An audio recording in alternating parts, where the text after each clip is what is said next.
very flat. Yeah. Mm. Maybe don't think I can have you enough. give us like a HDR burp? I wish. Let's not. I Wouldn't want it be you a to. hi-fi burp?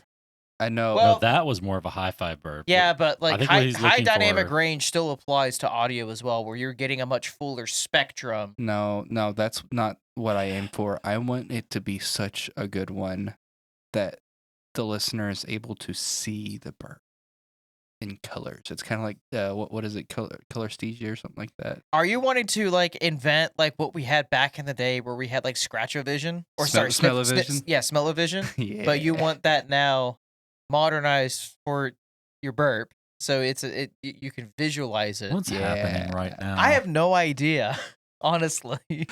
You're the one who let it. Who I leaned most into certainly did not. Yes, you did. This is how we go from I answered a simple 3D question. to 4D entertainment. Is that like they have the smell machines now for gaming? That were Spell machine. Why would smell you? Why, machines. God, why would you want that? That's a thing. I haven't seen that. Yeah, I haven't seen that either. Yeah, no, it's a experimental thing. They're working on machines that can produce smells and tie them to games where you can actually get like an immersive, like you can smell what's going on in the game. I don't need my game to be that immersive. I don't know anybody that does, but they're all doing I can it. honestly think about that is just all the sweaty teenagers that are on the playing. racing sim though. I was about to say, like, there's one exception to that. That actually and if would it can be produce, sick. yeah, like tire smoke. Yeah, and tire smoke, the fuel, fuel, yeah, and then just the environment, just around the environment yourself. Like again, if you're cruising like old dirt roads and like dirt rally or something, you get the pine trees around you, you got the fuel smell, you got your tire smoke. You obviously got the rocks that are being thrown all around your vehicle. So that was fair. So in that case, would it be 5D if you add in something like a full simulator that like rocks the motion sims? Yeah, I mean, maybe. I think at that point it would be cheaper, literally, just to build a car. I don't at that. Yeah, building that sim. I think the number. Some people have to live in a bubble, John. I'm one of those people. Bubble boy.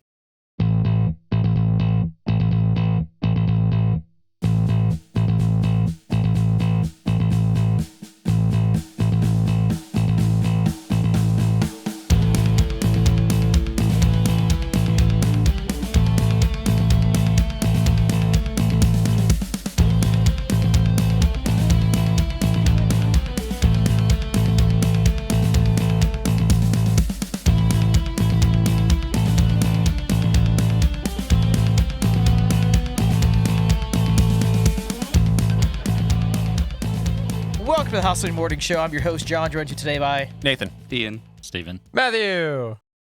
Guys, I want to know the thing that I love the most. What? Your boat.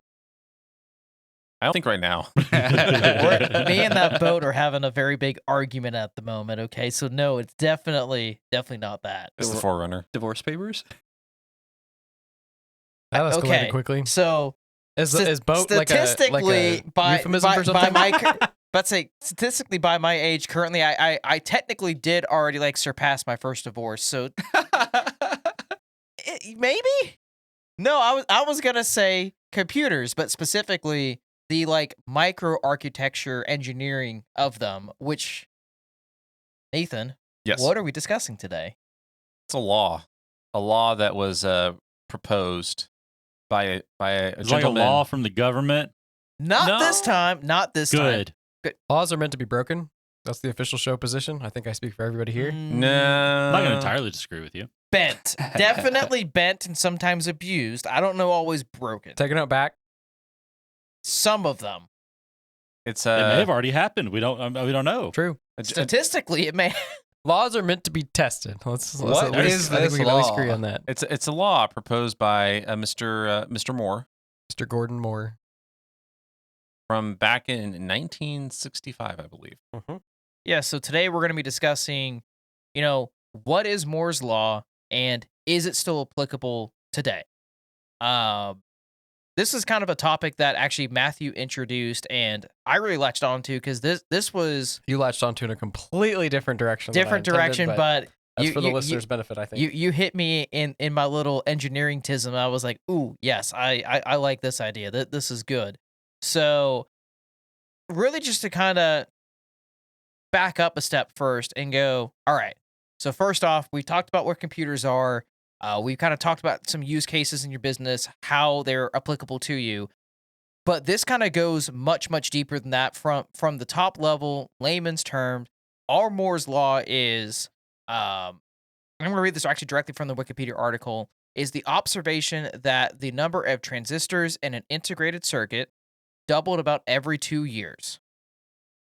What does that actually mean? So to back that up, a transistor is literally just a small piece of technology that we use for building microarchitecture. Microarchitecture is literally going down to the micro scale level and building the building blocks, the fundamentals of a computer up from there. It is that start of a process node. And then the IC, the integrated circuit, that is actually what is like the highway of information between all of that, the transistors and everything else that goes up from there and makes things like your CPU and your GPUs for graphics processing, your memory, all of these at core components of the computer. This is the fundamental building blocks of how all of that actually is built. Would it be accurate to say for a wildly oversimplified example of or visual of that? What we're talking about here is chips. You hear the term chip all the time. That's more properly referred to as a microprocessor. This includes, like you said, CPUs. It could be the GPU in your graphics card. It can be other chips and other electronics. The thing that thinks, the brain Yeah, of the thing, literally right? the thing But that would it? drives your little black box of depression called your smartphone. Yeah. It's that. But would it be accurate to simplify it down to all of those chips on a very, very, very, very, you have to understand, a very small micro level? Literally All, microscopic. all of Literally that, microscopic. all of the things that it does, the thinking, quote unquote, that it does, it all happens through a series of, they're conductors, but it's basically, there's a lot of infinitely tiny wires, big quote unquote, that connect to a bunch of different things inside of that chip that electricity travels through, doing different things. But that's what makes the chip work. Exactly. It's there's a lot of super duper teeny tiny itsy bitsy wires that all, and when I say a lot, I mean the orders of millions. I think actually it's more than that now. It's much more than that. Yeah, but just yeah, a massive number that it's even hard to think about because they're so small and there are so many. But all those wires are connected to each other in different things, and that's the you pump electricity through it. That's what makes the chip think. Yeah. It's literally they took sand, a material in sand called silicon, and they made it think. You could argue this is one of the world's greatest mistakes, but here we are. It's one of our greatest accomplishments and mistakes all at the same time because this has been one of the main driving factors of what again sent us to the moon, really brought on this huge technological innovation phase that we've been in for years now. All this innovation that's been coming apart now. What's the main driving factor for AI? All of that happened because of really this discussion around Moore's law. It played one of the largest parts in it. It was again that theory of, hey, we have all these transistors, and every approximately 2 years during our engineering processes, those are going to continue to double. So we had say like 200 here, and 2 years is going to go to 400, then to 800, and so on and so forth, and iterating up to where we're at today, which is again millions upon millions of transistors that are in our processors right now. Now, when Some you, have even broken the billion mark. Correct. now when you say on so on and so forth, can you describe for the people what you mean by in on, like what is the thing that contains the transistors? Okay. So we're going to break this down into the simplest way that I can of how chip manufacturing is, and we're going to do that in a style of a Lunchable. Okay. I like so it. so you have your turkey and cheese Lunchable, right? So Classic. you have something called a substrate. A substrate is literally just a PCB. That is where everything lives on. That is your foundation. So that is your cracker. That's your substrate. Then you have what's known as a die. That is going to be your turkey, because in my opinion, you put the cracker, then the turkey, then the cheese, obviously. So Should be self-explanatory, but so that die right there. Where are we putting the pesto though? Like you can't eat that's it the dry. thermal paste you put on top. Okay. This is a Lunchable. It doesn't come with pesto. Why are we comparing this to Lunchables? Are you 5 years Building old? Where were blocks. you just? I'm boiling this down to the most simplest way I can. You can at least pick like a bougier brand than Lunchables. No, we're starting with Lunchable. It's more people will All understand right, Lunchable back up then. We're No. not doing No, the cracker no. analogy. Do the pizza. No. Explain it to me in the Lunchables pizza, like that kind of thing. No, I'm not doing that. I'm just sticking with my analogy. Let's you can stick with the Lunchable. let me get through this. Let me get through this, and then if it needs further elaboration, we can use the pizza analogy. Okay. about bagel Now I'm bites? hungry. Stop. Okay, so we have the substrate. That's your cracker. Mhm. Now you have the turkey. So that's going to be your actual silicon die. That is all the sand and the components that make up the actual processor itself. So you have things known as cores that are in there. The core, that is the thinking part of the machine. So that is, hey, you have a task that has to be done. It's going to go to that core. And that core then has its own subsystems in there, like your computer has its own memory. This has its own memory in there that's known as cache. And cache is like a queue. So when you go to like in traffic or to the DMV or something, you have to stand in line. This is a room that all of that information that has to get processed through that core, this is where it sits. And there's multiple levels. There's usually 3 levels of cache right now. Some processors actually can have level 4 on it, but most it's level 1 through 3, and that's just, again, additional space for it to store the information. The And only then issue I have so far is comparing it to the DMV is like the worst possible That's analogy. just where lines are. Yeah, but the But DMV everyone is knows like the the line. exact opposite of what cache is supposed to be. Okay, Cache what is about supposed to be super customs in an fast. That's airport? why it's Well, there. originally, so we're not going to get that heavy into the engineering side of why cache came about, but it was standard memory can only go so fast at a time. It only has so much capacity, and it's slower than what you can physically put on the chip because it's all about latency and compression and lowering that amount of time from when a information packet gets requested An to when it's instruction.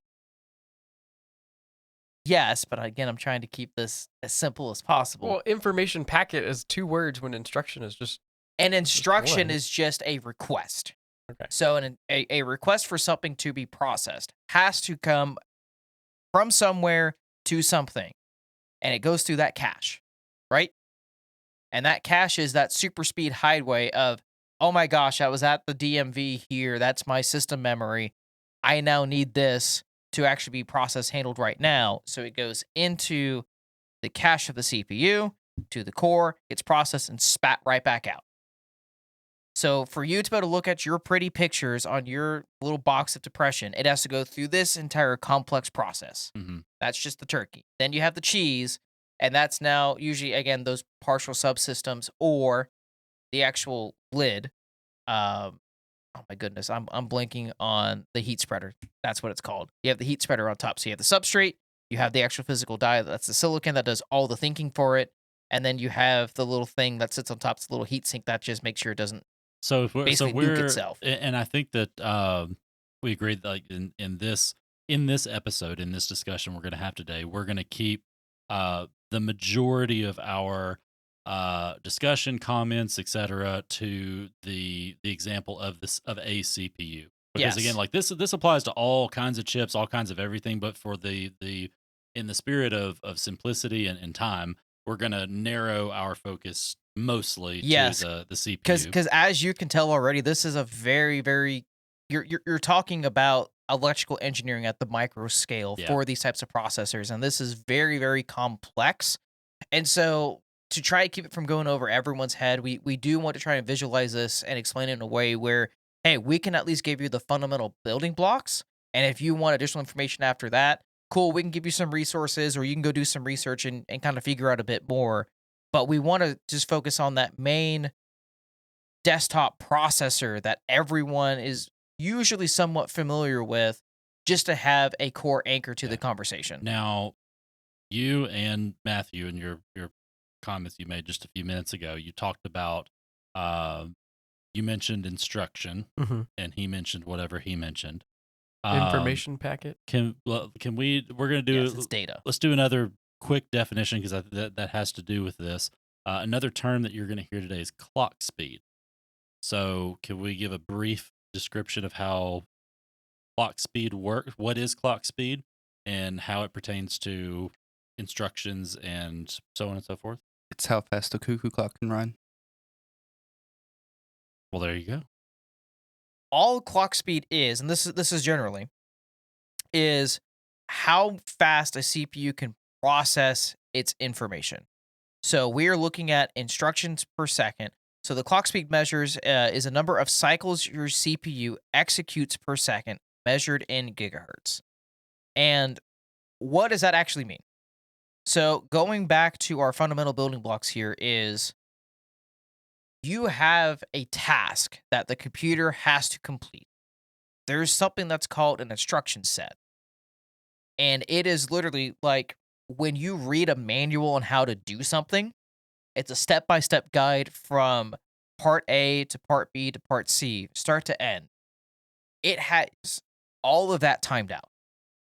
And we measure that in that gigahertz frequency of, okay, if I give it this task right now, I want to know how long it takes it to do that task so we can time it and compare it. And we know, hey, it's supposed to be running at this cycle to complete a task. Awesome. Now we can actually benchmark and accurately measure how efficient a CPU is at doing that task. Just real quick, as to help visualize this, the instruction in this case, the instructions are open a Lunchable, open, peel back the plastic, or eat a Lunchable sandwich. Peel back the plastic, take a cracker, take a turkey piece, take a cheese piece, take another cracker. That's the kind they are. Bite down. Something along those lines. Yeah. That's an instruction set. Yeah, that would be one of the cycles that we're referring Yeah, to. the So core, basically, it's the how core many cycles. times per second can the person who's eating the Lunchable, how many of those per second can you eat? Yeah, so using here the actual terms here, if you're looking at a CPU with a clock speed of 3.2 gigahertz, executes 3.2 billion cycles per second. So it is going through that entire process chain for it to run that task 3.2 billion times. Because if I remember correct, like as far as its measurement being in hertz and gigahertz, megahertz, so on. Well, yeah, because the gigahertz, 1 megahertz, hertz- and all that. Yeah, 1 hertz equals 1 cycle, correct? essentially, Yeah, yes. It's so one cycle. It's just saying, yeah. So one instruction cycle equals a hertz, and so when you hear the term megahertz, gigahertz, and then a number attached to it, that's obviously you have to do a little bit of math and conversion. But it's if you take 3.2 gigahertz and you convert that to hertz, that's what Jonathan's talking about. It's several, it's billion, million, billion. Yeah. But a whole bunch. But that's where that measurement comes from. Yeah. Is it's talking about. So if you think about it, like your CPU, your little computer, that your little beige box that you had back in the 80s and 90s, those were running at like 1.2, 1.6, sometimes not even that, like gigahertz, or significantly slower. Sometimes it's like And back in the 80s and 90s, they were measuring that in Like, megahertz. Megahertz. yeah, megahertz. It was like 860, 540, 520s around that age megahertz. So I mean that's millions of cycles Mhm. per second. We're in the billions. Still haven't really broken out of the billions yet, but they're trying. They're trying real hard. Good old limits of We're hit. physics. Yeah, we've literally hit. Which we'll get into this when we talk about some of the future cycles. But we've literally are bound by physics on how we can actually shrink, how small we can shrink a transistor right now. Well, and on that note, there was one more thing that I wanted to touch on as far as a general definition, just for those listening to kind of give you an idea of things we're going to talk about later. Another term you're going to hear a lot of is nanometer. This is going to have to do with what John's referring to and the size of things. And so, just for clarification, there may be some non-math whizzes out there, but a nanometer is 1 billionth of a meter. So a meter is roughly approximately 3 feet. It's 3 and some change feet. And a nanometer is 1 billionth of that. So itsy bitsy teeny tiny. It's a fraction. A very, very small fraction. Very, That yeah, would be very small fraction. 10 of it. to the, what is it? 10 to the negative Nine. ninth. Yeah. So really, really small. Oh, here's it. Well, this may or may not be useful to the general audience, but for context, 1 nanometer is 20 times wider than the diameter of a hydrogen atom. So if anyone happens How to many know how many big of a- bananas is that? that is probably going to be like 10 to the negative 19th bananas. Very small. Very small amount of a banana. So now that we kind of have, hey, we're looking at a CPU, we have all these instructions that have to run, we have how small the architecture is being measured as. Now we have this law sitting here by Mr. Gordon Moore. Well, who is Mr. Gordon Moore? I know. Stephen? Mr. Moore was one of the early. He wasn't a founder of Intel. Worked So- at Intel so- like so in the he- early days. He was a co-founder, Co-founder of Intel. of Fairchild Semiconductor and Intel. And he actually was at one time, I believe, the CEO of Intel before he moved on. An OG, you might say. Yeah. So when we're saying, hey, we want to talk about the CPU, and you have Mr. Gordon Moore here, and you have Intel now in the conversation, now you understand why. Because if you don't know who Intel is one of the leading manufacturers for desktop CPUs, like ever. In general. Yeah. Just they still hold the vast majority of the market share. There are other competitors out there, but they still are the biggest dog out there. Well, and they're kind of, would it be accurate to say that Intel's kind of the It's the household name. they're the originator of the modern CPU. Yes. I mean, That would be fair to say. there were obviously processors before Intel. They've gone, but there's been iterations of processors going way back. But as far as the modern CPU as we see it today, they're the originators of that Correct. general design. Yep. And Of the also x86 architecture. it's worth noting. So just like to throw this out there because I would think that seeing some like interviews with him, like I think Mr. Moore would want this clarified. Moore's law was not proclaimed as such by Mr. Moore himself. Mm-hmm. It was dubbed Moore's law by his contemporary, by people later on. After he made an observation in an interview in 1960 something. He basically wrote an article for a magazine. Yeah. Going over his observations and what he was seeing the industry on this side really kind of developing as.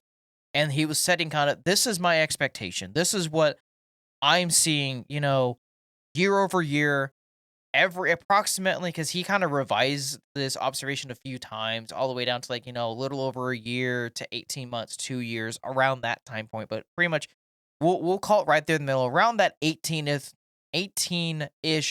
month mark, we would expect the number of transistors to double on the manufacturing side of a microprocessor. But he did not proclaim himself that it was a law. It was others later on down the road after he made that observation. It basically it was coming true. It was actively like people were saying like, oh yeah, I know this dude's right, and others proclaim, kind of started the term Moore's law. So, yeah. Anyway. Continue. So very, very smart guy, right? And when you're looking at the industry as a whole, and you have Gordon Moore, co-founder of Intel, making these types of claims, you can actually see progressively through history that his observation was not only accurate, but it was pivotal to the development of modern CPUs. And that's where it's like this conversation really gets kind of interesting, because throughout the decades, people will always be looking at, is Moore's law dead now? Now that we did this massive breakthrough, like 80s and 90s when you had IBM, Micron, AMD, Intel all duking it out, making CPUs year over year, and you're seeing these large leaps in development, the question always came up, okay, is Moore's Law now dead? Are we going to hit a stagnation at some point? Can we really keep moving this far? And we're in 2025 now, and that conversation is still happening today.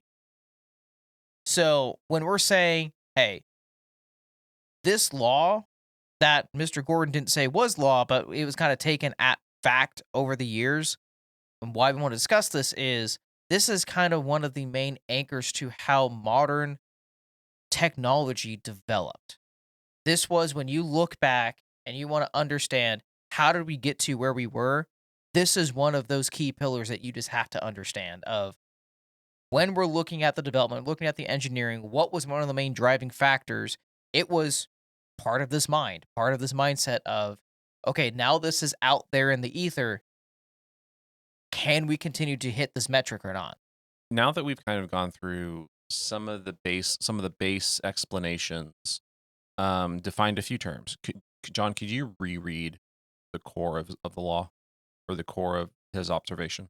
Yeah, so the core observation is that the number of transistors in an integrated circuit doubles about every 2 years. So on a 2-year life cycle for your desktop CPU, we would expect those transistors to go from, say, again, 1 million to 2 million, 2 million to 4 million, and so on and so forth. So we actually this is one of the episodes where we actually, shockingly, put a lot of, or some, forethought into. And there was a lot of debate actually as far as, what were we going to cover? Because there's a lot that could be touched. Because this was all of this originally came out in 1965. So 65 up to through like 70, that time frame, there was a lot of initial discussion about this. A lot happened in that time, and then you have 70s, 80s, 90s, etc. And if anyone's interested in us touching on those time frames, send us an email, info@hostilityinthemorning.com. We will be happy to consider digging into that. But for now, we're going to jump from 65, which is when this originally came out. We're going to jump all the way to the 2000s. I believe we didn't put the date here, but I think it was like late. Right around turn of the century. Yeah, it's like or around that kind of 2010. like 2005, 2010 kind of era. So again, so pre that era, like 1960s to early 2000s, Moore's law was driven by Dennard scaling, which was the concept of shrinking that transistor smaller and improving the density, which improves its efficiency. It uses less electricity. Again, everything's getting a lot closer, so you're not having as farther of signal pathing. And signal pathing is literally just, I have one transistor here, I have another transistor, say, like an inch away. We are shrinking that inch further and further, so those are closer and closer, so we can actually use less energy passing between them. Ergo, making the processor and the exchange of information that much more faster and efficient. Yeah, and just for a little context, and I'm not doing this to jump back in time because we are going to stay in this time frame, but just this is just a nice little graph that was in some material that John provided. But it shows reference for this is for Intel chips specifically, so not talking about any other brand. But from in 1980, they were averaging, I'm guessing, 100,000 transistors per core. So most chips back then were single core anyway, but just there were 100,000 transistors on a CPU core. In 2020, that was 100 million.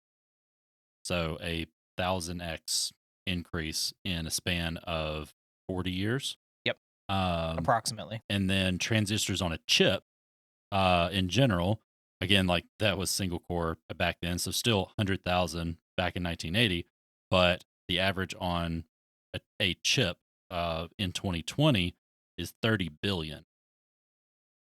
So I just thought that for context and what we're talking about density, like when we were saying dense, we mean dense. Yeah. So when we're looking now kind of the mid 2000s up to almost present day, that CPU manufacturing time was very interesting. So back then, looking at the older architecture, you had usually single core. It was one of them. And sometimes, on the higher end ones, you got two. And then that went from two is now the standard to four. So mid 2000s, four cores is standard. We were able to shrink the transistor down far enough that on that silicon, again, that piece of turkey, you're able to have four of those cores, right? Quick question. Yes. For those of you that have built PCs, and this will also kind of help illustrate the standard, both work computer, personal computer, etc. The standard desktop tower, from the beige boxes we all knew back up to whatever you're rocking now. Even though there have been multiple different generations, if you look at the actual the CPU, the actual physical CPU that you can pick up, hold, put in the socket, etc., it hasn't, in this time frame that we're speaking of right now, it hasn't really changed significantly in the size, has it? So That you hold, that you would so but the not much. substrate size, that again, that cracker we're talking about, when you're looking at the CPU, it's that little green box that everything sits on. That physically hasn't changed much size. It has shrunk down some, but the actual socket that it gets put into is about the same size. It's usually a 2-inch square, or sometimes 3-inch There square. are some generations that got, because if you look It goes- back, it- That's what I'm talking about. The if- general, and if just you go in the back general to usage. a Core 2 Duo, so something those were Mhm. back, that was 2009, that was mid 2000s. yeah. So Core 2 Duo, and you compared that to a 4790K, Yeah, so which is a quad that core with hyperthreading. fourth gen Yeah. I processor. Those substrates were roughly the same size. They if I were, remember as correctly. far as I remember, they actually were identical. Almost identical. No, I believe they were But identical. If But you yes. take that, say if you took a 4th gen Intel and you compared it to a current, like a 10th or 11th gen Intel, the newer generations But are we're not there yet. larger. But we're not there. So actually, no. So What's still in the time frame we're talking 10th, about? 10th and 11th actually was But the if you same. take it and compare it, I know this is technically Yeah. not the same brand, The- but if you compare it to a Ryzen processor, the Ryzens are definitely larger by half an slight- inch or so. Slightly larger. Again, we're not talking about Yeah. massive size, but in general, like if you're Yeah. roughly apples to Substrate apples, sizes they have gone up a bit. have been standardized for a very long time, except for recent years. Last 4 to 5 years, we actually have seen substrates change. They actually have grew. Yeah. They got bigger And because there's reasons for that. there are, and we're going to get into it, but that's because as the transistors shrank, we're able to fit more crap physically in the silicon itself on top of the substrate in that die. So again, the substrate we're talking about, that's the cracker. The cracker was the same size for essentially, we're going to say like decades, almost 2 decades. Mhm. It was approximately the same size. And I wanted to throw that out there for part so everyone can visualize the scale. We're not talking in terms of it was the size of a CD, and then now we're down to, and then it's either gone down to the size of an SD card or vice versa. We're not talking that. We're talking half an inch difference. Yeah. And the physical die sizes, now those vary a ton. Mhm. So because it all depends on, again, the scale of your CPU, what is it doing, what like era it is, and honestly, was this built for a workstation? Was this built for a server? Was it built for a specific purpose? Things of that nature. They varied rapidly. So when you're talking the physical size of the CPU, the thing that you hold in your hand and you look at, that pretty much stayed almost the same size from 2005 to approximately 2020. There wasn't much variance between it. Now, in the modern era of 2025, those changed. With the most recent iterations from Intel and AMD, they grew those substrates to fit more components, or there's actually a manufacturing difference now between Intel and AMD on both sides, where they actually took those processors, so those little cores on the die itself, and they are now integrating what's called a chiplet design. So we got to a point in history where 2005, 2012-ish, the mainstream high-end CPU was 4 physical cores on the die. in the mid 20 teens, so we're around that 2014, 2015 era, you had a shakeup in the market. Engineering stagnated. Intel was actually having some issues in their manufacturing of shrinking down their nanometer architecture. They were at like, I think like 9 or 8 at that time, and they're moving to 7. Um, and they actually were having some problems. They didn't have AMD wasn't really the powerhouse they are today. They were actually struggling. They weren't the main driving factor of the market. Intel wasn't really iterating. You had what was known as the TikTok manufacturing for them, where one year you get a brand new CPU, net new architecture, net new engineering designs, and a nanometer shrink of the transistors, right? The year after that was just a refresh of that old design. So what you already got, they just took their engineering improvements and re-released it at a small performance uplift. Then the year after that, new architecture, new shrink. And this was meant to roughly follow Moore's law. It was Correct. inspired by Moore's law to have this TikTok uplift. Every other year you would have the full upgrade of the full improvement of the product of the chip, and then like you said, the in between year they still wanted to guarantee you something. They still wanted to bring you effectively a new product every year, but they were establishing on the front end, meant to be establishing that middle year was just going to be an uplift, a refresh of the same thing. Exactly, because you have to remember at the end of the day, Intel is a business that sells CPUs, so they want to continue to sell you a CPU. But there's only so long in a lifetime of, technology is always moving forward. So you can't say it's 2005, you bought your CPU, and now in 2010, well, Intel was still one of the leading factors in there. They didn't really have much of a reason to really improve on it, but they still want to sell you that CPU. So you have to make a choice. Either you don't invest in the engineering side of developing new manufacturing techniques to shrink that transistor.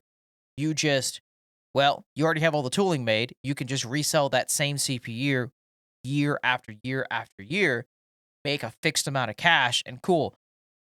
Lowers your cost because manufacturing is going to get more efficient.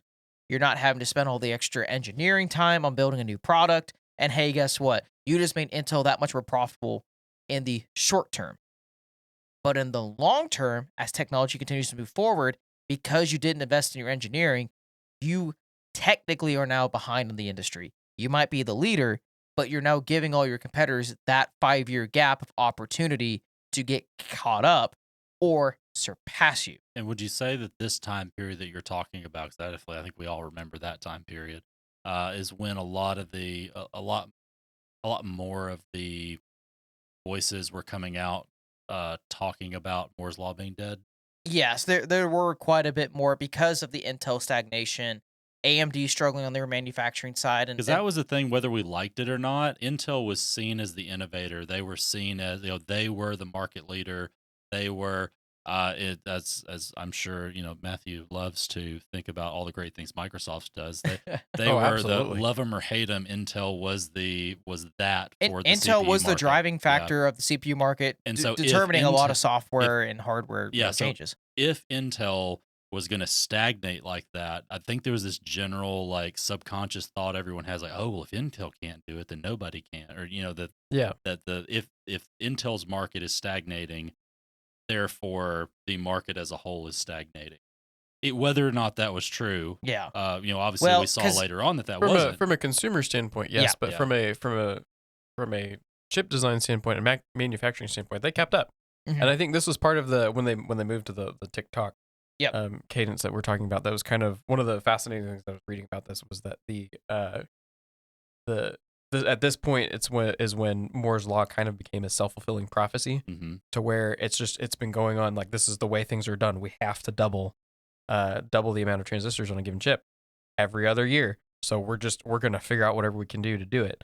A couple of the other at the lowest cost was their Yes. thing is because they were the market leader, they did not want to price themselves out of their own market. So you do want to push a new product, but you don't want to make that product too good and too enticing that, hey, this guy right here may have a 3rd gen CPU. You do want to buy a 4th gen, but if you can get him to hold out a little bit longer and get him a 5th gen, that you can technically upcharge, because again, engineering cost is always going to go up.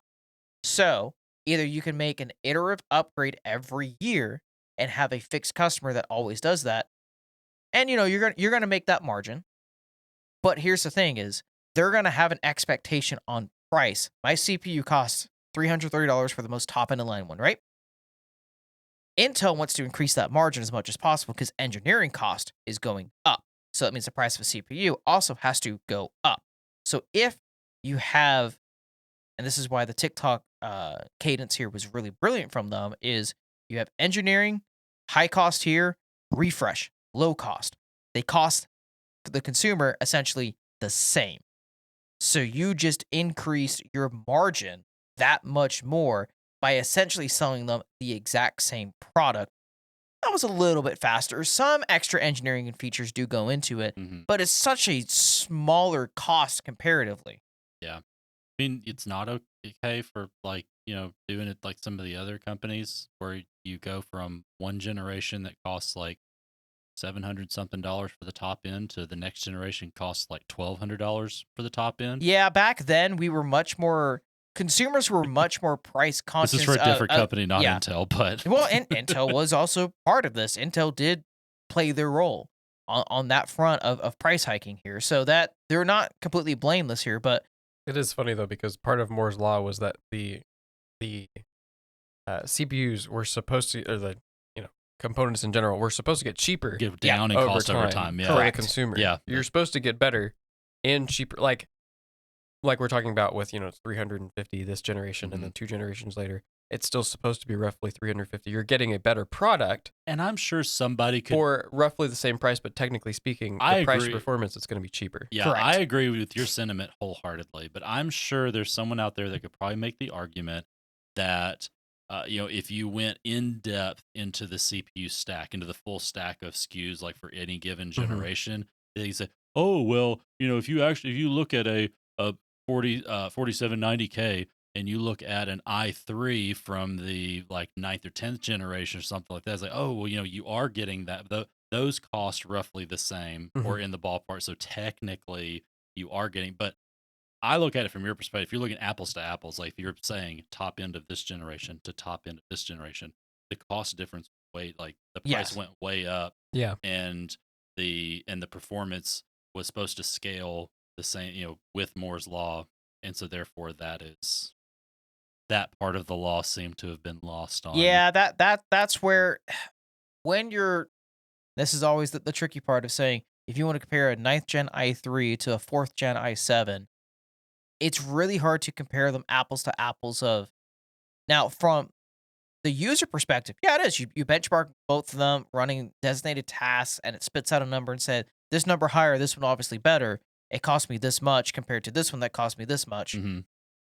This one superior because of that. From the engineering side, it's really difficult to actually make that comparison because there are different generations, different manufacturing processes, different engineering practices and policies back then. So you want to look at the product as a whole from that end going, okay, back then we did things this way. Today we're doing things this way. We got this product doing this, that product doing that. Did we actually improve?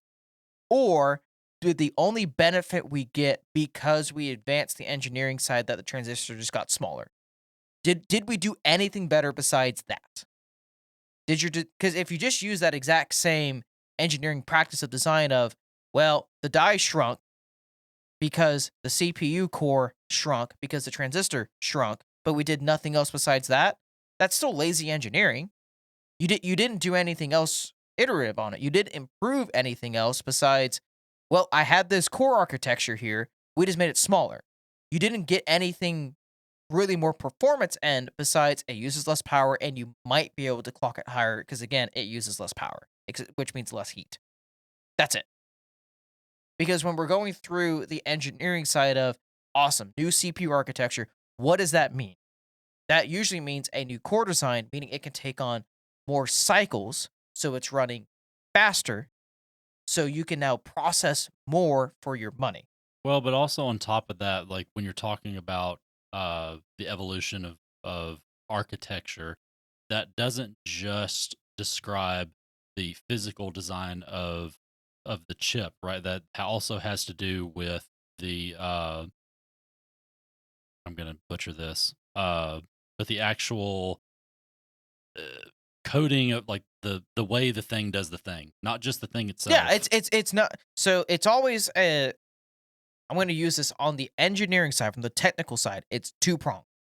You have to have the hardware to actually do the thing, and then you have to have the software that actually tells the hardware, "Hey, idiot, I need you to do this." Because if you just have the hardware and you have no good software to it, it's pointless. Because it's not like running an engine where back in the day, you can run an engine off of just some air, some brake clean, and if you had a spark, you're good to go. These days, it's way more complex. And same thing on the CPU side, where you have all these other forks and things that now are leaning against it, that all these subsystems are tied back in that are required, and that CPU itself is now doing way more than it used to. Because yeah, You- just like any electronic device, just like any computer, anything, like you said, there's the physical thing that has the physical features that Yeah. makes it do the job. And then you have the software that piece- acts like a translator. It has to be essentially. told, yeah, it has to be told what to do. It has to have something that that makes the electricity go to the right places. Right. And that has changed drastically. drastically. Like, Yeah, this is not my massive. area of expertise, but I just like in doing some research, I've found some like just diagrams and descriptions of how that process changed from the early days to now, and it has gotten much more complex and much more efficient. But yeah, we're not just talking about physical stuff. We're also talking about the microcode. Is that Yes. correct? Yeah. So to pull back the curtain here, and from the engineering side, the main driving factors here, from the business perspective, it's always two-pronged. So you actually have the physical limitation of physics itself, of shrinking the transistor, and then you have the actual cost, the monetary value that you have to invest to do the physical engineering side. So from Intel's perspective here, of being the business, being the top dog here, again, you have this TikTok cadence of how you release products. It's working great for you. You're a great market leader. Then you have someone in here called AMD. AMD has always been kind of living in the shadow of Intel during this period. They had terrible CPU release cycles for it's like 3 or 4 years. I still believe in bulldozer supremacy. I was about to say I contest that heavily. It was one of the gambles that, for if you were wanting the best bang for your buck system, And a space heater. that too. Best bang for your buck system. Bulldozer was great. AM3 Plus is where it's at.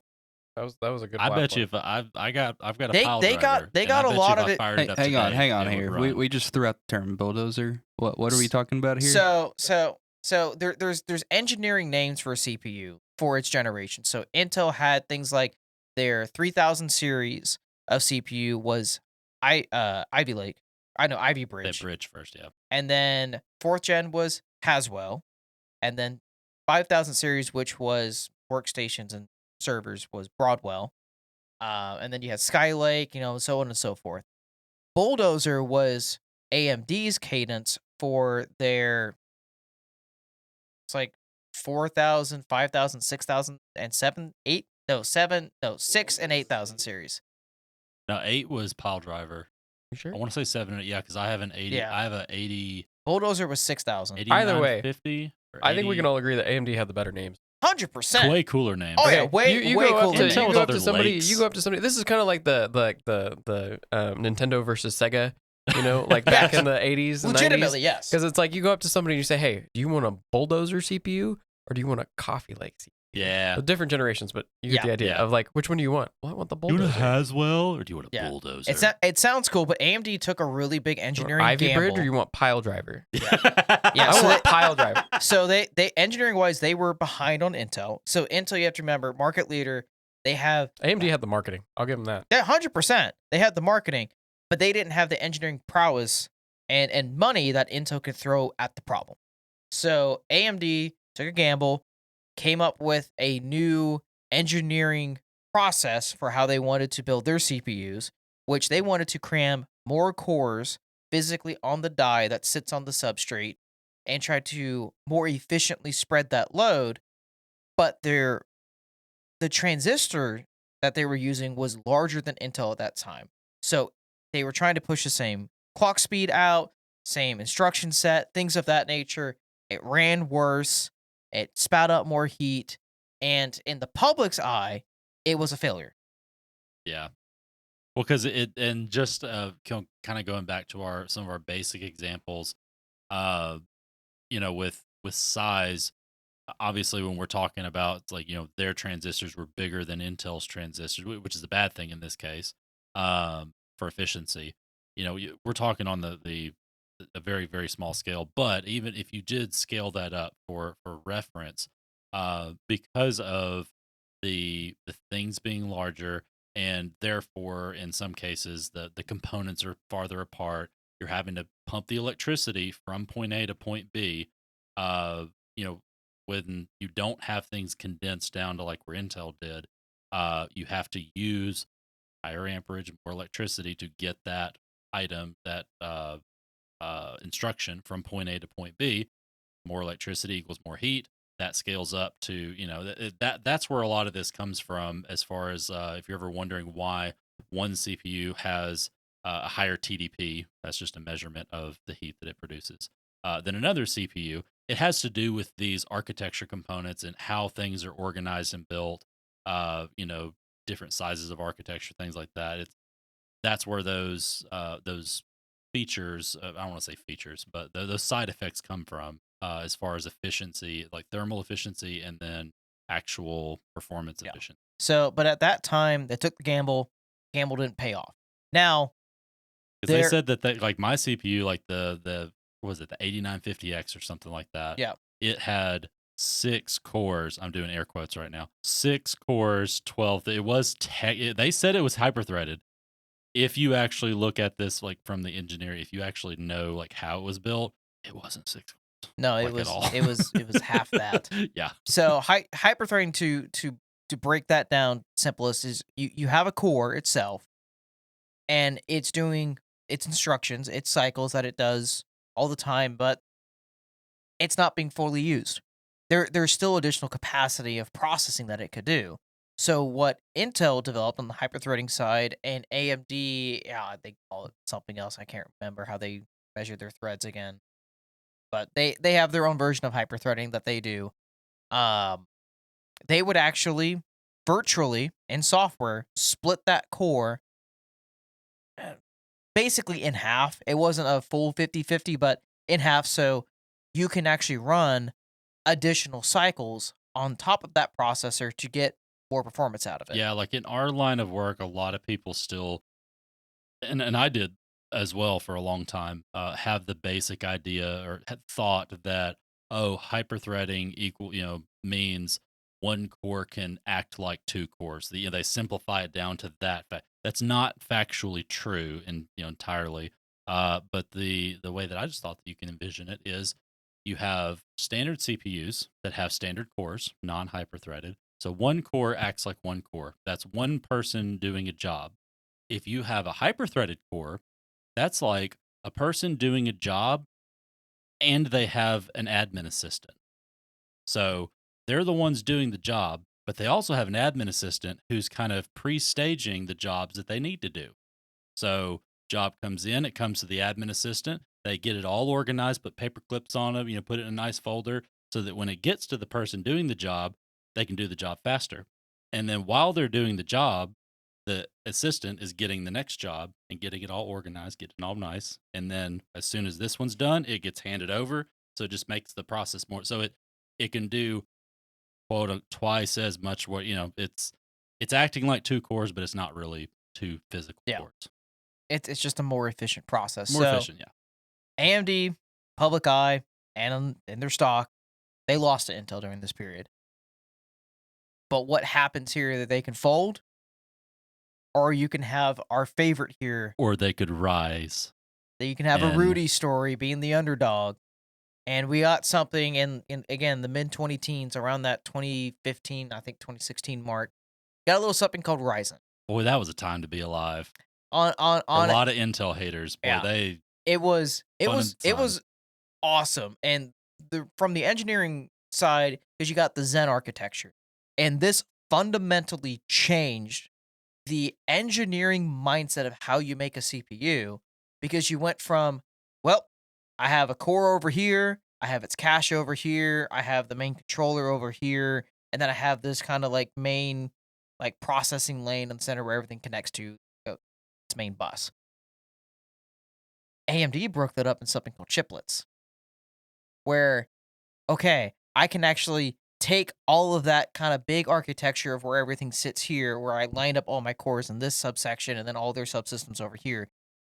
They did all of that, but shrunk that down even smaller and broke that up into its own individual regions on the substrate. Might you even say that they took a regular sized Lunchable and they developed little bitty mini Lunchables that you could then put on top of your regular sized Lunchable? Basically, yes. So so more Lunchables, obviously better. Instead of having everything now stacked in the middle, I think you have multiple dies on at the this substrate. point, with how many times we've mentioned Lunchable, we need to specify that they are not a sponsor of this episode. No. We are not not. paid by whatever or parent company they're under. Even better example. The CPU, you got a pizza. I think you mentioned. I was asking for I know, a pizza analogy but earlier. you think about a pizza and all of its ingredients on top. The chiplet design was like having a pizza with all of its stuff and then having bagel bites put on top of the pizza.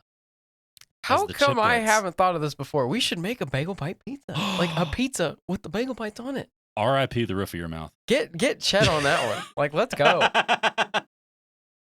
Goodness. I know what we're doing next time we get the bagel bites. I'll get like a Red Baron pizza. I'm not mad about it. Yes, definitely a Red Baron. It's got to be, Either that or a Tony's. Okay, as a side note, if you want to spend like a little bit more, like $7-8, we'll get you a Motor City Co. Also not a sponsor. Motor City Co. frozen pizza. Those are the bomb. Yeah, those are amazing. Like I have a hard time going back to Red Baron now because I would rather just pay up a little bit and get a good, like a really good pizza, not just like a frozen pizza. I like a cheap pizza. Can you put chiplets on that pizza? We can put bagel bites on the pizza. Yeah. So if you had your slice of pizza, but you only had one giant piece of pepperoni on it, AMD actually said, that's stupid. I want to have many pieces of pepperoni on that pizza. We're going with like extra pepperoni, but you're like the Papa John's ordering app and you just keep hitting the plus button on it. And so they did that. They absolutely shook up the entire CPU market space when they did this, because not only, hey, they're coming out here. Now, the first and second generations of Ryzen, were they the top performers? No, they were not. They were way less far behind than they had been. But they did something. They broke two things. They broke the standard CPU architecture layout, going from chip to chiplets, and two, they broke the mainstream precedent that's been set for years that any user only really needs 4 cores for their CPU. AMD changed that and they went to 6 and to 8 available to everyone on the mainstream. You didn't have to step up to the high-end desktop platforms or to the server platforms to get more cores. You have it right here in your mainstream computer right now. Just for posterity, the code name for Ryzen, the 1000 series, is Summit Ridge. Yeah. They climbed the mountain. Yeah. Still cooler than a lake. Well, I was scrolling through. I've got the Wikipedia page pulled up. I was scrolling through their first. Yeah, which one was Capsaicin? Was that a? It was one of their engineering. I think that was 2000 or 3000. See, I don't like the Ryzen names quite as much after going through the rest of them. No, they did. Their marketing kind of trailed off a bit on that one. Yeah, that was a fun thing to watch. It was a fun time. It was a really cool time. Because you had the first and second generation of Ryzen, where everybody was rooting for them, and it was just because of the shakeup of Intel being the market leader, and like, oh yeah, it's like it's like you're watching a horse race, and the underdog horse, like, it's coming from behind, and you can see it coming, and you know that it's gonna get ahead. You're like, go go They'll go be go, coming around the mountain. and then make a- like I feel like Gen 3, like Ryzen the 3000, 3000 that was series. kind of the pinnacle. That was like That- that. that- Everybody was on Team AMD. Well- and then they started to get resting on their laurels. They started to get a little too overconfident, and not that they trailed off, but it was almost like what's that analogy? Because at this point, didn't we have like the i9 debacle and everything on the Intel Yeah, I side? think Well, you had so. that, and then you had Intel during this period when Ryzen came into this huge shakeup. little scrambling. going on. Intel was struggling hard on the engineering side. They couldn't get past their 7-nanometer architecture of engineering. I mean, I felt like overnight, like all of a sudden, the Mhm. table had literally turned. Yeah. Yep. And they just swapped spaces. Yeah. Pretty much. Yeah. AMD Yeah. was able to get past that 7-nanometer down to 6 and continue to go down. Intel were adding pluses to the end, and it got so ridiculous, like year over year. So like the first year, it was like 7-nanometer, then 7-nanometer plus, then plus plus, then plus plus plus. It got up to like 7 or 8 pluses Mhm. of them releasing products that was on the same architecture structure. They couldn't shrink that transistor down. But AMD is over here just rocking it, killing it. Chiplet design, much more efficient, breaks it up, runs cooler. It's just it's a much more modern standard now of engineering, and it makes a lot of sense. Because that's the one thing Intel was running into was their CPUs for the longest time had the reputation of they were high performance and they didn't run that hot. But because of the 7-nanometer refresh over and over, they continued to get less efficient and run hotter because they were pushing those clock speeds up, pushing more voltage in, making them, again, they can do more cycles, but it was at a cost. I just want to say, I would have loved to be a fly on the wall whenever AMD had that first engineering meeting about saying or about the creation of chiplets, and I can just see it happening where somebody or manager or VP or someone's like, okay, we need to fix this, and someone just throws out this idea. Well, what are we gonna do? Break this thing up into multiple parts? And everybody laughs at it, and then it goes quiet, and they're like, well, actually, yeah, we could. Yeah, do I that. could 100% see Because that. it solves so many problems of, well, if you want, and one of the reasons why Intel didn't want to do this was why they kept 4 cores for so long on the mainstream side is one, cost, but two, when you add more cores, it's that much more heat and power and additional subsystems that you have to have all in that center of the substrate. So you have to make that die bigger. Well, when you make the die bigger, it costs more. And we're not, you don't want to get into this like too much on the manufacturing side, but they're manufacturing on a giant wafer. It's a huge round piece of silicon that they end up having to like slice up with diamond blades, and you get yields from that. But the more complex your physical die silicon is, the more likely of failures you're going to have.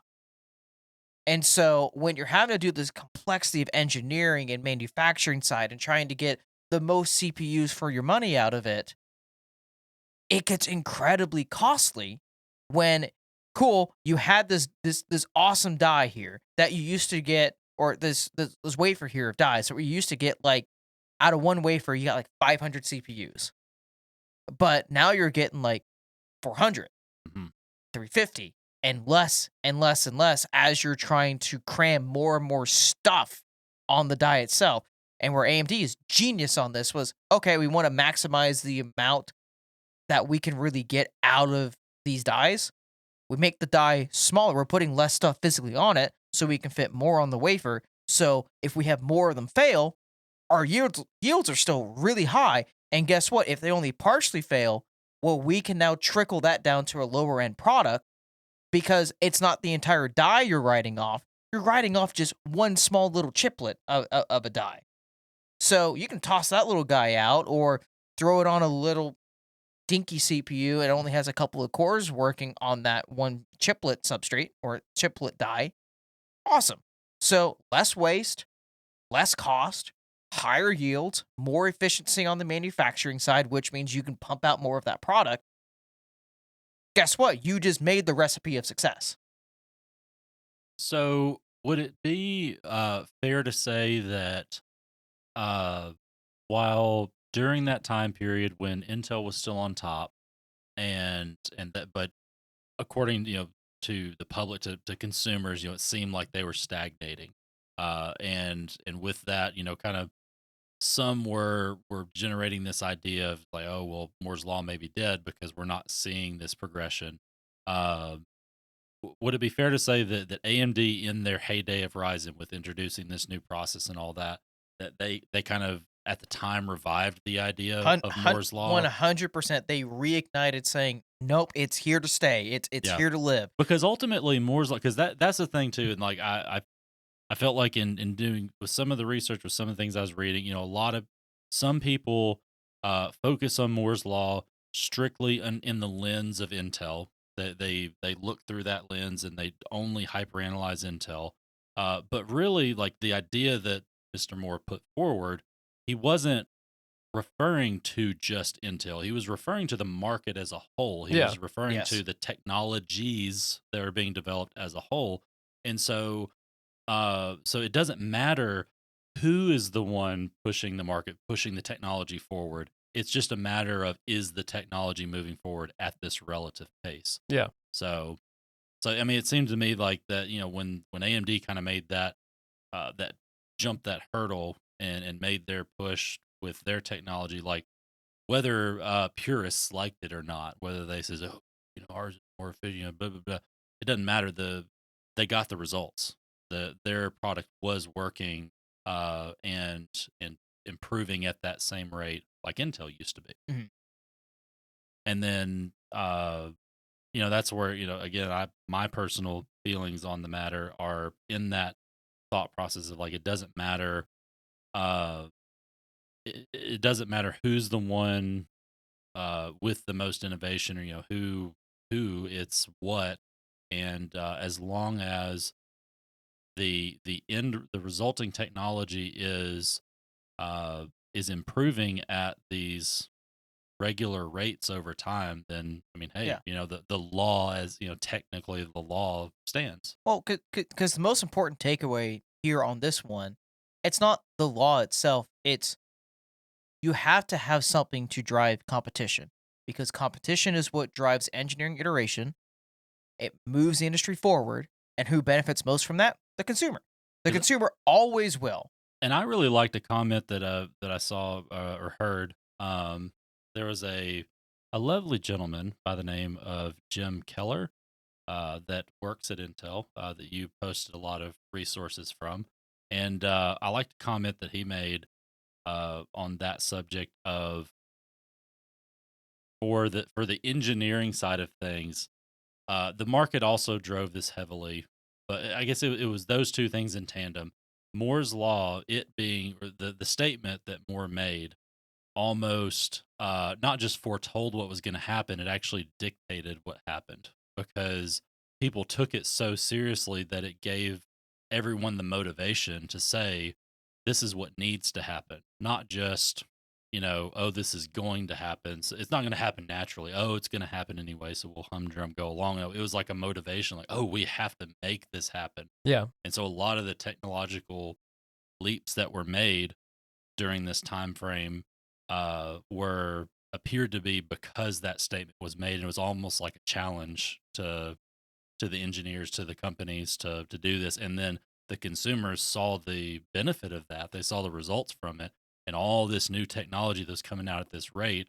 And as we see still today, they wanted more and they wanted more, Mhm. and they ate it up as like, oh yeah, this is all really cool stuff. Oh, stuff is shrieking. Ooh, this is cool and neat. We want more of it.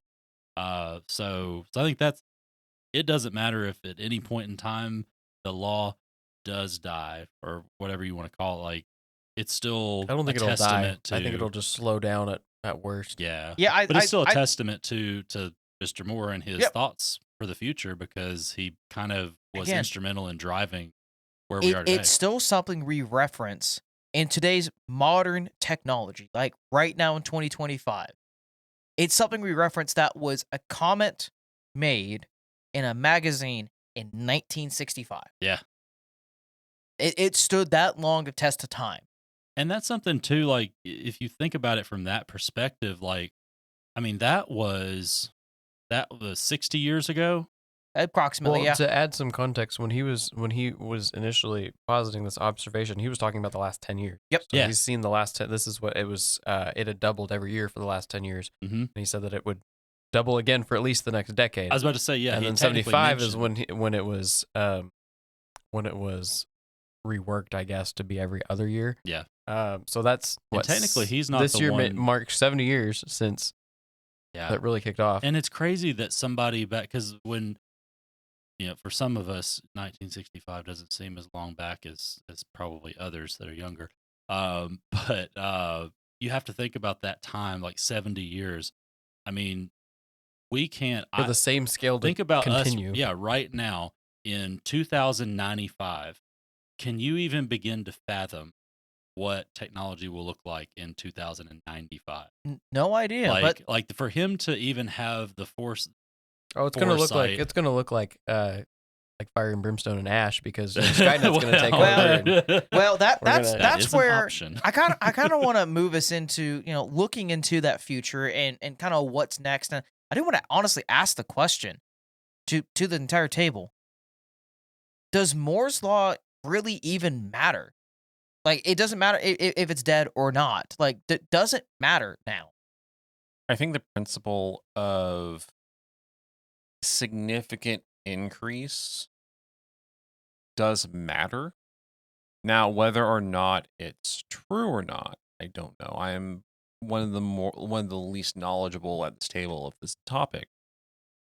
But you have there's been so many driving forces behind it that weren't even just technical, as was just touched on. There's basically the marketing hype, the business side of things certainly driving it. Matthew can talk about this more than I can, but then you also have the somewhat of a necessity as far as the hardware increases and it becomes more complex. The programs that run on it also increase and become more complex. But especially in the program side of it, they also become more inefficient.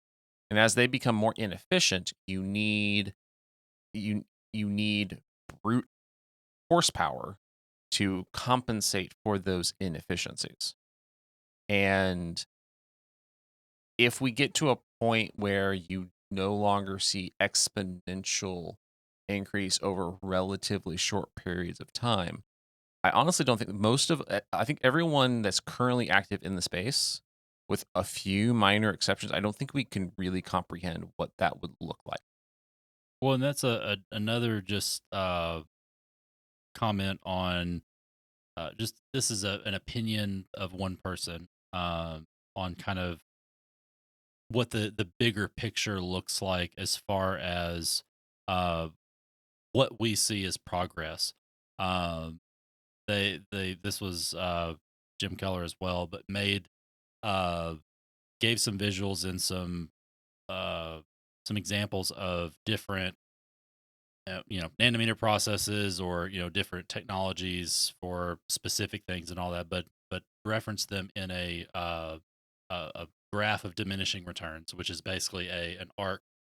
If you imagine a line going up steeply and then gradually tapering off to level, that's diminishing returns. But that's for one type of technology, one type of, in this case, architecture, one set of variables that eventually reach their peak efficiency, their peak productivity, whatever, and just they can only take it so far. But inevitably, with technology, with what we've seen, what we're continuing to see, you get the next big jump. You get the next iteration in the technology, either a smaller chip size or a whole different architecture. Again, like Intel versus AMD, that whole with AMD coming up with their whole new architecture, that then restarts the diminishing returns graph and it jumps vertical and then starts again. Then you get the next thing that does the same thing and the same thing. And if you actually plot those graphs together on a graph, you get a larger diminishing returns. Basically, you get a continually you get more of a linear graph out of those, if that makes sense.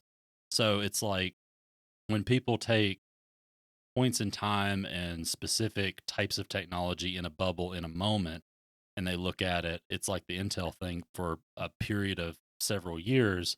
We thought, oh, well, it may be dead, or, this isn't tracking on the line graph, but they weren't looking at the right line graph. They're not looking at the bigger picture line Yeah, graph. the resolution was too Yeah. small for what they were looking at. They needed to zoom back out and look at, okay, from where we're at in time versus where we began, are we still on track? And the reality was still yes. We did hit a point of iterative stagnation, Yeah. but it wasn't to the point of everything just collapsed.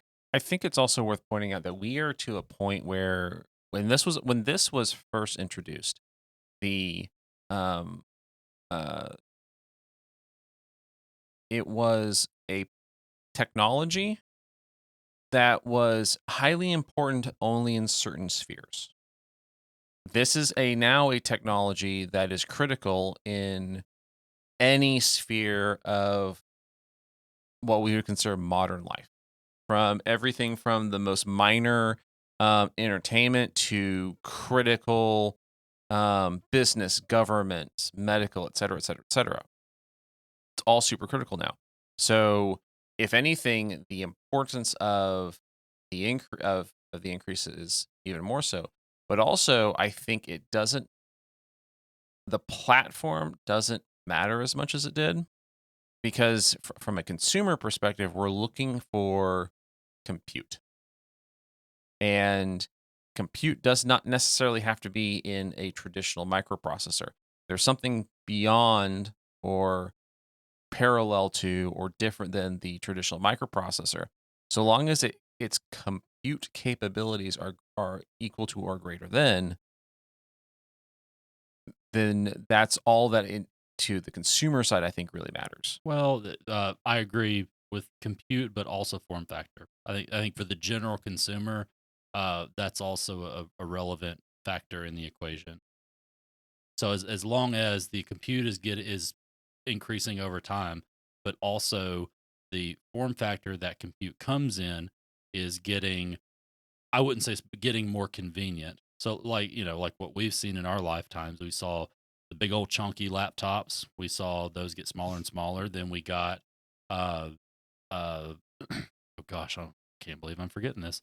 Uh the Palm Pilots, Mhm. that it shrunk down to do some tasks like they're in your hand. That evolved into smartphones.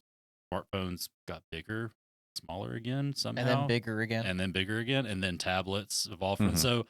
So again, that's not, size. I don't think is the appropriate metric there per se. It is in a lot of cases, but it's really convenience. I mean, as far as the form factor. But I think that along with, as long as we see that compute constantly go up, our ability to do things constantly go up, but then also the form factor we can do it in get more and more convenient.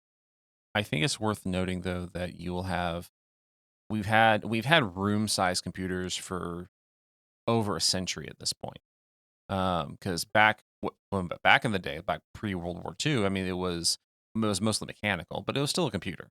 And the room size compute. So you have both. We've always had the room size computers. A room size computer now is vastly, vastly, vastly more powerful than a room size computer 10 years ago, 20 years ago, etc. I mean, it's so vastly superior that we're legitimately talking about and funding getting dedicated nuclear power Mhm. to run these facilities. So getting back to John's question, John, did you ask, does it matter whether it's dead or is it dead? And honestly, both. Like, does Moore's law still apply today? And if it does that honestly matter? So I'd answer that in three parts. From my perspective, the first part is yes, it is dead because we have hit the physical limitation of doubling it on a trend or doubling the transistor size every 2 years. In that respect, I believe it is dead. But in principle, and from a consumer's perspective, it is not. And I think the consumer's perspective drives the principle of it not being dead, because as a consumer, I have come to expect leaps every couple of years. Might be 1 year, might be 2 years, might be 3 years, might be 5 years in some cases, but I've come to expect large leaps. And because because as a consumer I expect it, the companies that are creating and evolving these technologies have pressure on them to meet those expectations, and that's where the principle of Moore's law lives on. And like from I agree with you on the principle side. Is like, in my opinion, is it dead? I don't think it completely is. In some ways, yes, but in my opinion, it doesn't matter because, again, going back, it's the principle. But from the engineering side, is as long as we have foundational goals that we are pushing this technology forward into and continually iterating on it, that's really all that matters. We just don't want to hit a point of stagnation. But also, in my opinion, is of looking to the future. Do I think even Moore's law needs to continue? And that is no. I think we have finally now are hitting a point in history where it is so difficult to shrink the transistor further down. It costs billions of dollars to continue to fund this effort. I think it is time that we start looking at alternative technologies instead of basing our microprocessors on the transistor itself.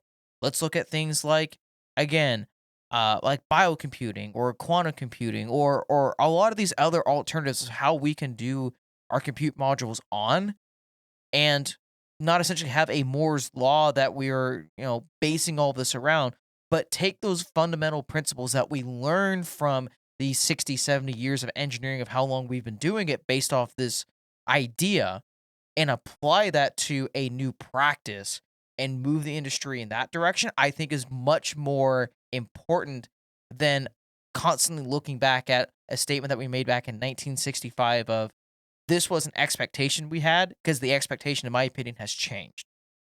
Definitely biocomputing. We should definitely make moves on that. We should make organic matter think. I think that's a great I mean, idea. we haven't seen any downside of allowing sand to think.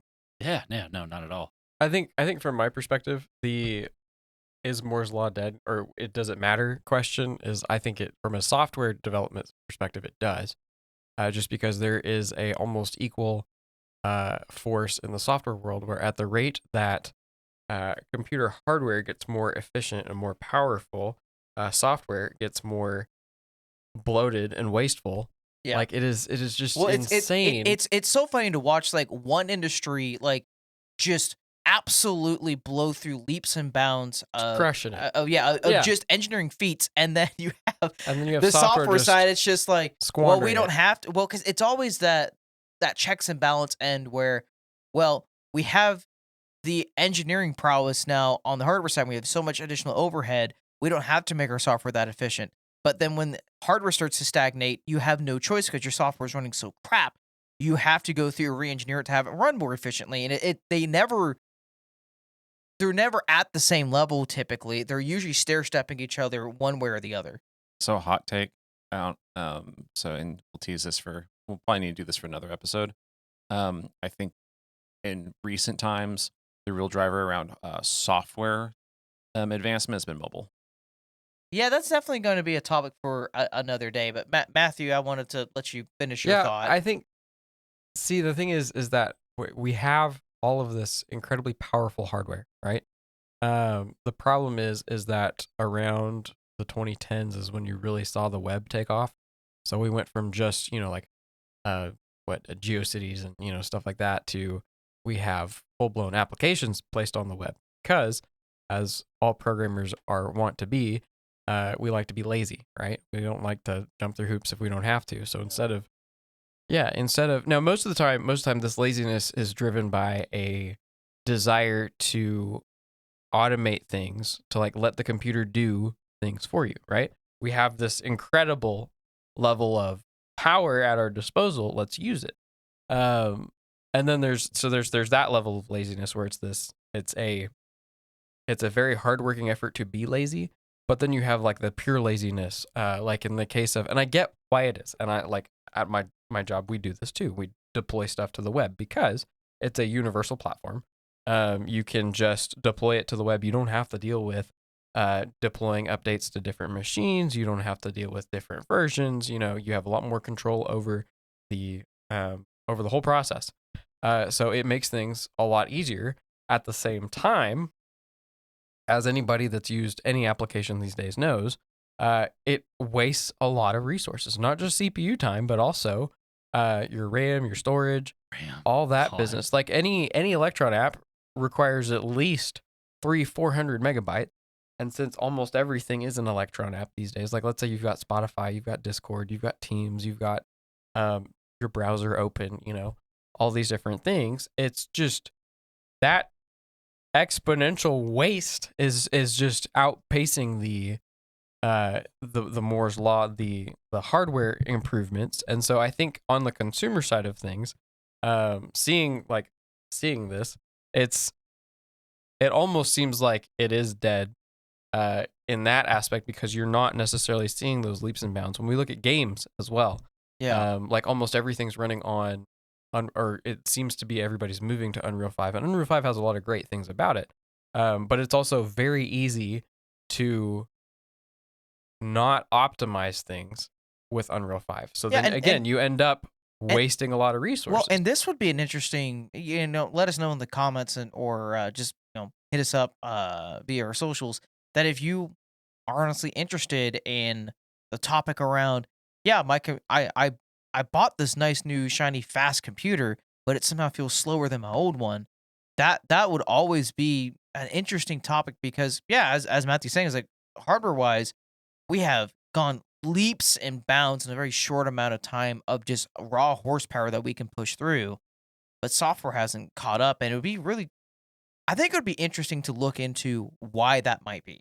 I think it's not that software hasn't caught up; it's that software has like degraded. It degraded, yeah. Yeah, it's going the opposite direction. I have a question though, like, and this is not a dig. This isn't. I mean, this is genuine curiosity. Would you say, like, is there a component of it that's also, it's not just inherent just laziness on the part of programmers and developers in this regard? Is there a lack of creativity as well, as far as like it thinking depends? about the It depends problem? on the sphere, but I think part of it was really driven by the so we're talking about the 2010s, right? The takeoff of the web. On the software side of things, you also saw the takeoff of boot camps and the whole learn to code movement, right? That was a big thing during the Obama years. So just learn to code. And so what we ended up with was a bunch of subpar programmers, in quotation marks, that they learned enough to do the job, but not enough to do the job well. And so we're inundated with all the layoffs. They're kind of like, that's going the opposite direction. So we may see an improvement in software. You never know. There's also the element. So it was like one of those, like a ton of people who learned how to do things just one way, and that's the only, and not lens necessarily that they the could good look way. through. Yeah. Okay. Well, because that like makes the thing sense. is, if you're one of the things that we saw was that you're training a bunch of web developers, right? What do web developers program in? Typically JavaScript. And so what did we see happen out of that? Is that JavaScript ended up everywhere. JavaScript should not be on the server, but it is. And so, I could rant about this for like that's a whole other episode. I think we need to make this more of a dedicated episode. So let's definitely, reference that and look into it in the future. But boot camps were a mistake.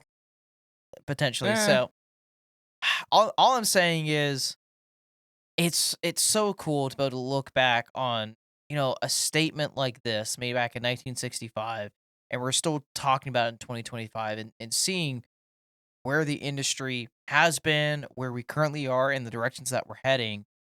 I don't think Mr. Moore over here could even comprehend like the impact he truly had. But it's one of those, I don't know where we would be without something as pivotal like this. And that's why it's my opinion is I don't care if it's dead or not. It played its role. Yeah, I have to say I think I share that opinion in general, because we're at that. I think we'll I think we as a society will inevitably look back here in another 20 years or so. We'll look back at the the second half of the 20th century, first couple of decades of the 21st century, and see that as a period in time, with a beginning and an end, a block of time, and Moore's law will have played a massive part in pushing things forward during that block of time. But I think we are in that transition period to the next big thing, and it will have its own law that will be associated, its own law of progression that will be associated with it, whatever that next technology is. And I think that Moore's law will be very relevant in paving the way for that. But ultimately, I think that coming into a stage that the changes are going to be so big that I think it's irrelevant one way or the other. Whether it's I don't think that it should be a big story. It's like, oh, Moore's law's dead. Okay, fine. I mean, all good things must come to an end. I think the spirit of it Yep. is still there. I think it will still be there, but it will just be called something else. It'll just evolve into whatever the next big thing is. And on that note, Steven, close us out. I guess so. But I don't wanna. We were having such a good time. All good things, just like Moore's law, has to come to an end. Well, thanks everybody for joining us on the Hostility in the Morning podcast. If you stayed this long and liked what you heard, leave a comment and let us know. You can also hit us up on X, Facebook, Instagram, or info@hostilityinthemorning.com. We upload every other Tuesday real early on Substack, Spotify, Apple Podcast, and YouTube. You want a one-stop shop for everything hostile, you can find everything at hostilityinthemorning.com. And remember, have a hostile morning.